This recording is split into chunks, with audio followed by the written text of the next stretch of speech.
ચાલો હવે સેકન્ડ પાર્ટમાં આપણે જોઈ લઈએ આગળ જે બીજું હતું એ કે એક પેઢીનું વેચાણ જો 2 લાખ રૂપિયા હોય. હવે થોડોક ચેન્જ છે. જો એક પેઢીનું વેચાણ રૂપિયા 2 લાખ હોય અને ચલિત ખર્ચા 1 લાખ હોય તો સ્થિર ખર્ચ રૂપિયા 50,000 થાય.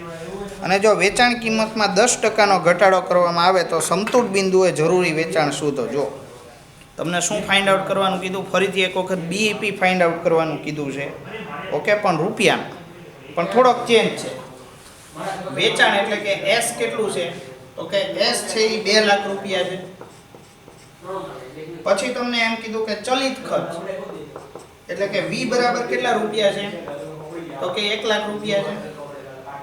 અને પછી એફ એટલે કે ફિક્સ કોસ્ટ છે એ તમારું કેટલા રૂપિયા છે 50,000 રૂપિયા. હવે જો આટલી આ 3 વસ્તુઓ છે એ તમારે ધ્યાનમાં રાખીને ગણતરી કરવાની છે તો તમારે એસ બરાબર શું કરવું પડે તો કે 2 લાખ રૂપિયા.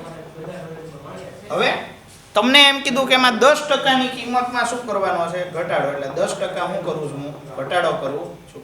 એટલે કે 2 લાખની 10% રકમ કેટલી થાય એટલે કે 20,000 રૂપિયા.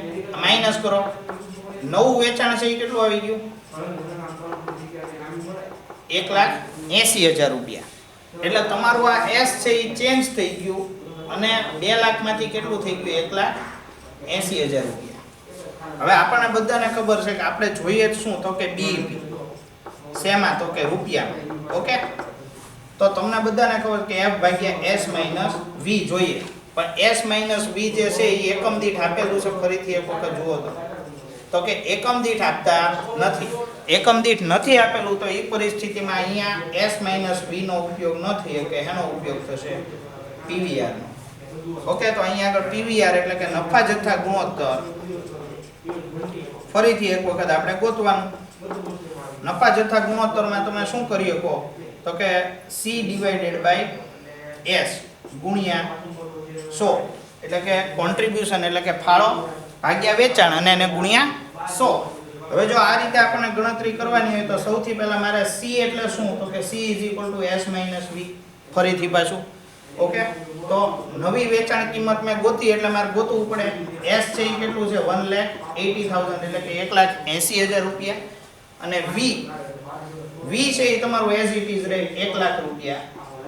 ઓકે, એટલે વી એટલે કે ચલિત ખર્ચ.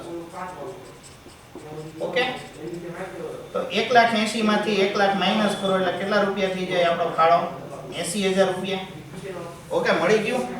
હવે જુઓ 80,000 ભાગ્યા 1,80,000 ગુણ્યા 100 કરો, તમારો આન્સર આવશે કંઈક 44.44%.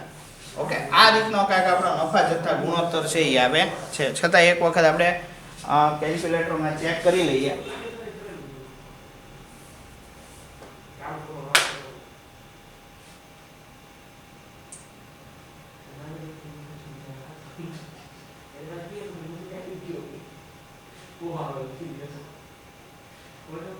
.44 એટલું જ થાય છે, બરાબર છે. ઓકે, હવે શું ગોતવાનું છે આપણે તો કે આપણે બીઈપી ગોતવાનું છે એટલે કે સમતૂર બિંદુ. બરાબર, જો શું કીધેલું તમને સમતૂર બિંદુએ જરૂરી વેચાણ શોધો, તો અહીંયા હું લખું છું સમતૂર બિંદુએ જરૂરી વેચાણ. તો આપણને બધાને ખબર છે કે બીઈપી બરાબર અહીંયા આગળ ફોર્મ્યુલા કઈ લાગુ પડી જશે તો કે એફ ભાગ્યા S minus V. S minus V નથી તો આપણી આગળ શું છે પીવીઆર છે એની બદલે. ઓકે, નફા જથ્થા ગુણોત્તર. તો એફ છે એની કિંમત કેટલી છે તો કે એફ ની કિંમત છે 50,000 રૂપિયા. ઓકે, અને પીવીઆર મેં હમણાં ગોત્યો એટલે કે 44.44%. ટોટલ તમે એનો જવાબ ગોતવા જાઓ તો 1,12,500 આવે છે. ઓકે, અને તમે એમ કેલ્ક્યુલેટરમાં ગણશો ને તો 1,12,511 આવશે. કારણ કે આ 44.44 નથી, એક પાછળ છે ને ચોગડા એક પછી એક પછી એક પછી એક કેલ્ક્યુલેટરમાં દેખાડતું હશે. એવું છેક સુધી તમે કરશો અહીંયા 44.44% ગણતી વખત તો 1,12,500 ની આજુબાજુનો તમને આંકડો છે એ જોવા મળશે. એટલે તમે થોડુંક એને કન્વર્ટ કરીને એનો તમે જવાબ છે એ લખી શકો છો.